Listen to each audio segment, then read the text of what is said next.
The British Columbia Institute of Technology acknowledges that our campuses are located on the unceded traditional territories of the Coast Salish nations of Musqueam, Squamish, and Tsleil-Waututh. From the Broadcast Center at BCIT's Burnaby Campus, this is All Talk Radio. You're listening to 1680 The Crow. Good afternoon, everyone. Welcome back to The Crow. I'm your host, Liam Higgs. This is your 3:30 news update, so let's get right into it with our top stories. Premier David Eby said that the Minister of the Post-Secondary Education, Selena Robertson, will be stepping down following her anti-Islamic statements during a virtual town hall meeting. Our own Jarrison Orishan has the latest.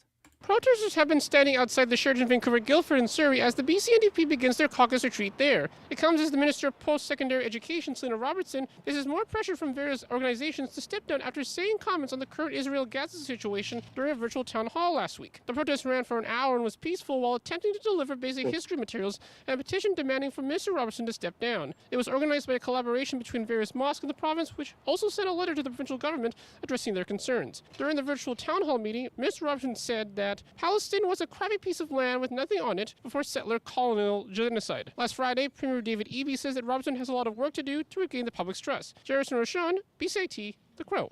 And we actually have our very own Jarrison Orishan joining us now. So, Jarrison, what's next for Minister Robinson? So the BCNDP will also continue her work on regaining trust from the public. This would include consulting with the Muslim community and taking part in traditions.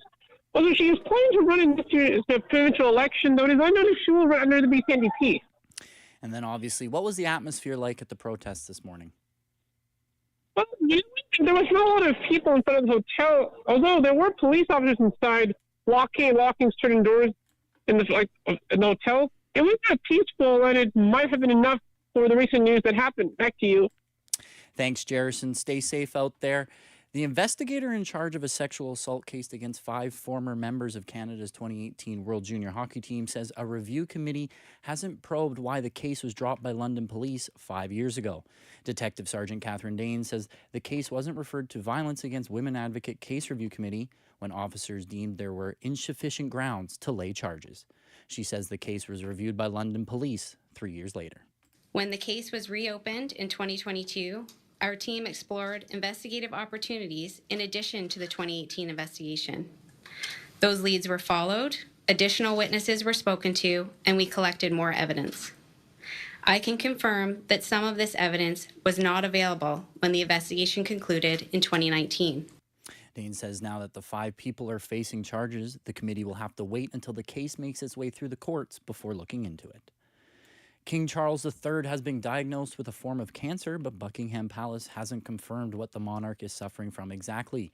Royal contributor Victoria Murphy explains from London what the protocols are when Britain's royal family is ill. They're straddling the fact that he's head of state. They have to talk to people about this in some form. They have to explain why he is going to be away from public duties for so long, why we will not see him. But at the same time, they are balancing his right to privacy as an individual, the fact that this is a very personal thing. And we have a precedent here with the royal family where there is no obligation in this country for them to give details of their medical conditions. We saw that with Queen Elizabeth and Prince Philip. Charles departed from royal tradition by being open about his prostate condition. For centuries, the royal family had remained tight-lipped about health matters. Calgary NDPA MLA Kathleen Gainley is the first leadership candidate to announce she's seeking the party's leadership. Current leader Rachel Notley announced she was quitting last month. Gainley, who was Alberta's Justice Minister when the party held power, is hoping she can help the NDP get over its hurdle in Calgary. I'm incredibly proud of the gains that we made in the last election. We won the popular vote in Calgary for the first time ever. We went from 3 MLAs to 14.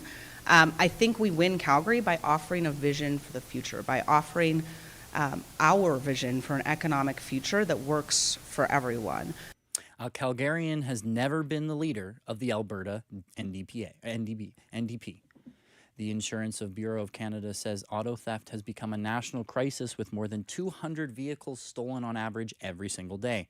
Conservative leader Pierre Poilievre put on a new policy this morning in Brampton, Ontario. He says the Liberal government hasn't been tough enough on auto thieves. We will increase prison time, mandatory prison time, for repeat car thieves from 6 months to 3 years. Poilievre also says he would ban the use of house arrest for car thieves who are convicted of more serious indictable offenses. Canadian astronaut Jeremy Hansen says he agrees with NASA that a planned mission to the moon needed to be delayed. Hansen says he and his NASA crewmates were happy that officials put off the Artemis II moon mission, originally scheduled for November, so that teams could work on technical issues. They include a potential problem with the heat shield. Hansen says he's proud of the mission's leader for making the difficult decision to delay until September 25th. And so our whole program is about mitigating risks. We will take many risks on an Artemis II mission, Artemis III, all the missions. But when you have a risk that you know that you could do something to mitigate it, that you could take some time and learn something on the ground before you go, that is the right thing to do. And it takes courage to delay a mission because there's a lot of external pressure to go on time. But the right thing to do is to delay the mission, have the courage to do that, and I'm pretty proud of the leadership that they took that decision. Hansen was speaking today at the Canadian Space Agency headquarters south of Montreal. A man in North Vancouver pleaded guilty to theft after an investigation found that he stole more than $101 million from 9 investors. The 55-year-old man was arrested in October of 2022, where he remained on bail. BC Securities Commission says investors gave the man a total of $1.6 million between 2007 and 2017, as he promised to generate high returns through his BC company. However, the man was not registered to trade securities. He instead used investor funds for personal expenses, all the while losing much of the money in trades made through his personal brokerage account. Conservation officers in Maple Ridge laid charges in an investigation to a wildfire meat trafficking. Reporter Isaac Newton has more on the charges and the impact on the wildlife. On Friday, February 2nd, police charged a man in Maple Ridge after an investigation into wildlife trafficking. The investigation started with anonymous tip from the public, and the officers say the alleged offenses took place between October 2022 and October 2023. A court appearance is set in Port Coquitlam for February 15th. Isaac Newson, 1680, The Crow. Good news for Vancouver International Airport, as passenger levels are expected to almost completely recover to pre-pandemic levels over the next week. YVR officials say the airport is expecting an average of 60,000 passengers per day this week, with a total reaching 421,000. The figures represent 96% of those recording during the same week in 2019. The airport says Sunday is projected to be its busiest day of the week, with daily passenger counts expected to surpass 64,000. On to weather. Finally, a bit of a break as the snow as it remains cold with some clouds, with some showers coming in on Wednesday. They are not expected to stop until the weekend, with highs of 8 degrees. On to the finances now. TSX is down 1%, as the Dow is also down 0.71%, and the Canadian dollar currently down as well at 0.59%. We will be right back, though. Join us soon after this break for sports.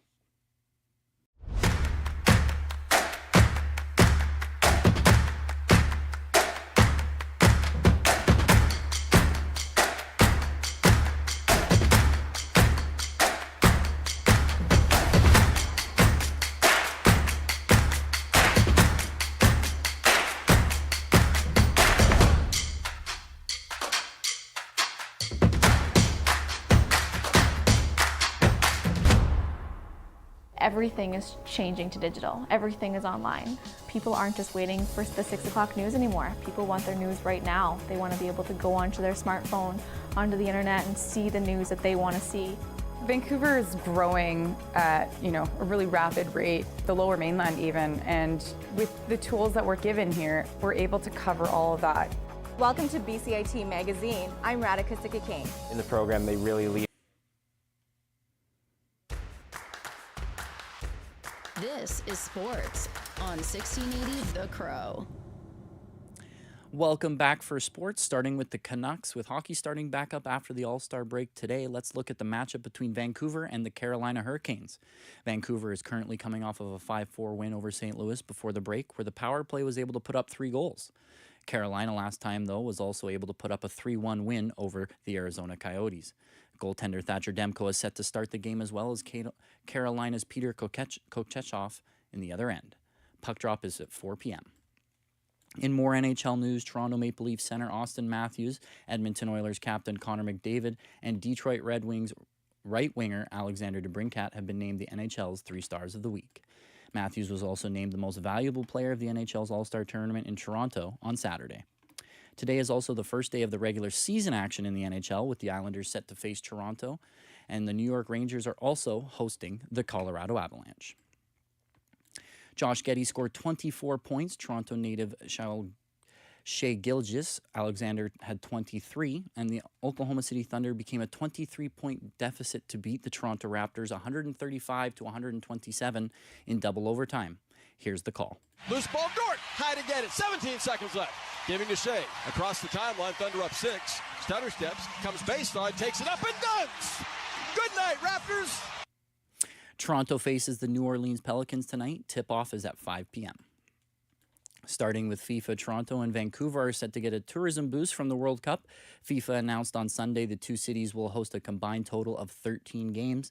The event is expected to draw more than 300,000 visitors, and that Canada should see a $1.2 billion boost. Costs to taxpayers, however, will also run high, with last year Toronto estimating costs of $300 million and Vancouver projecting costs of around $250 million. Moschlander says both cities are already well known globally, and so he questions how much of a profile boost they may receive from the matches. Now for more soccer over the next few days, soccer fans on Vancouver Island will be able to call the Vancouver Whitecaps their very own. Our reporter Sonia Kutenbrauer has more on the club's recent announcement. The Vancouver Whitecaps will be embracing a change of scenery with a temporary name change, the club announced Monday morning. For the next 3 days, the club will unofficially be called the Vancouver Island Whitecaps. The Caps are scheduled to take on the Mexican side Tigres at the Starlight Stadium in Langford, BC. The Wednesday matchup will be the club's first game of the 2024 CONCACAF Champions Cup, and fans in attendance will be able to purchase exclusive Vancouver Islands Whitecaps merch. In a December press release, it was announced the club would be playing in the Victoria community, as a scheduling conflict prevented them from playing at BC Place. The powerhouse Tigres club will later take on the Whitecaps for a second time this month. Thanks for joining me today. That was your 3:30 news update for The Crow. I'm Liam Higgs. Please join us next time at 10 a.m. tomorrow.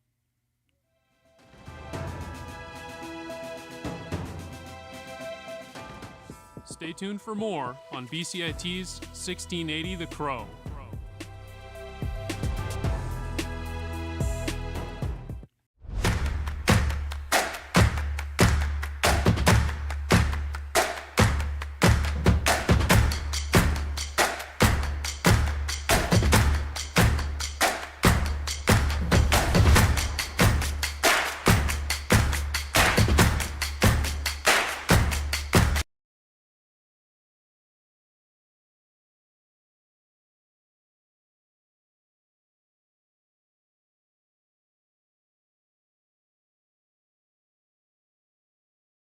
I'm Richard Davis for BCIT's The Crow. Here's the story of the day. It's good news and bad news for Metro Vancouver transit riders. The good news, bus service has resumed. The bad news, well, the strike is still ongoing. QP 4500 members, the transit supervisors, can only picket at their workplaces, so locations operated by Coast Mountain Bus Company, including bus depots and C-Bus terminals. This means that SkyTrain stations, operated by the British Columbia Rapid Transit Company, are currently safe. Meanwhile, the BC government has appointed Vince Reddy as a special mediator. If no settlement is reached, he can issue a non-binding recommendation aimed at settling the dispute. Reddy has over 50 years of experience, and he was already involved in previous mediation with this union. In response, QP 4500 spokesperson Liam O'Neill said in an email statement, the union is prepared to continue work with Reddy, and believe that, if anyone can help us reach a deal, it's him. They also said, if we don't have a tentative agreement by 12:01 a.m. February 3rd, QP 4500 members will be withdrawing services for 72 hours. If permitted by the Labour Board, they will also picket other TransLink facilities, including SkyTrain stations. Reddy will issue that non-binding recommendation on February 2nd, 2024. QP and Coast Mountain Bus Company will have 5 days to agree or disagree to the recommendations. I'm Richard Davis for BCIT's The Crow.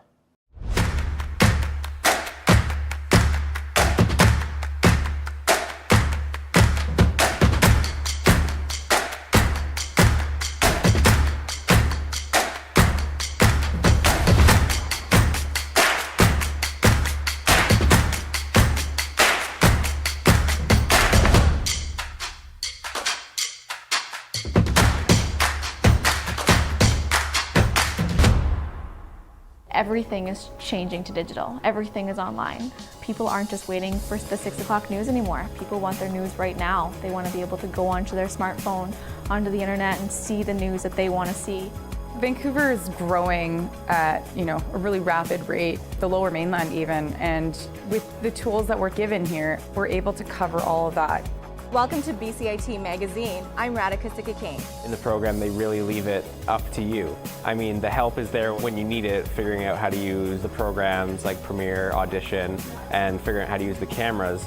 But it's up to you to sort of experiment and figure out what you can do when you go out in the field. They brought candles and flowers to remember the student who lost her life yesterday. Teresa May says the international community condemns Moscow. They really make sure that you know the basics and you are able to put out a quality product. I'm Brady Tretanero. And I'm Radhika King. Thank you for tuning in to BCIT Magazine.